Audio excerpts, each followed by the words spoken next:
לך להישאר בנתיב הזה? לא רוצה. אני בנתיב השמאלי זה מרחיק אותי יותר. אם זה 3 נתיבים, אני בדרך כלל נשארת בנתיב האמצעי, ואז אני גם לא אבל צריך צריכה... לעבור נתיבים, צריך את הכישרון של היכולת, צריכה את היכולת לעבור נתיבים. לא יכול להיות שאת קצת הכביש ואין לך את היכולת לעבור נתיבים. לא, אני לא אמרתי שאין לי את היכולת לעבור נתיבים. אמרתי שאני לא רוצה לעבור נתיבים. אם אני אצטרך, אני אעשה את זה, אתה רואה שאני עושה את זה.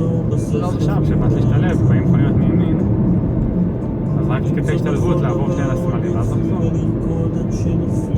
אני אשמח, בהשתלבות הבאה אני אנסה לעשות את זה, ואני מקווה שזה יותר יהיה יותר נוח.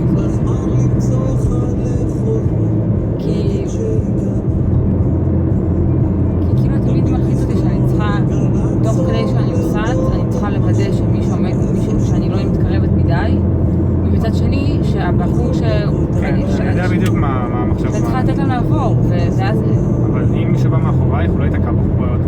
לא, אני חושבת שאני אתקע במישהו לא, אבל מולי. רגע, זה אתה דיברתי, תתייחסי למה שאת מדברת. דיברת על זה, ברור שאת לא רוצה להתקע בו, לא התייחסתי לזה מן הסתם. את עוברת נתיב, אבל דיברתי על בחור שבא מאחורייך, אז אמרתי, ברור שהוא רואה אותך. אז זה שאני מנסה להיכנס לו לנתיב? נכנסת לנתיב, זה לא הנתיב שלו. אז אני מפחדת מזה שהוא לא ישים לב שאני רוצה... איך יכול להיות שהוא לא ישים לב? אוטו שלם שהוא נמצא לא יודעת. אין דבר כזה שהוא לא שם לב. או שהוא לא ייתן לי, או שהוא ייתן לי ואני לא אשים לב. אם את תיכנסי כשהוא ממש קרוב, זה מסוכן, אבל אם הוא רחוק, זה שום בעיה. אם את לפניו, את נכנסת, הוא לא יכול לא לתת לך, את נכנסת. בסדר. בוא נגיד עכשיו לא. תשימי גז גם. תקפי עד האוטו הלבן. כן, אני אעקוף את הלבן ואז.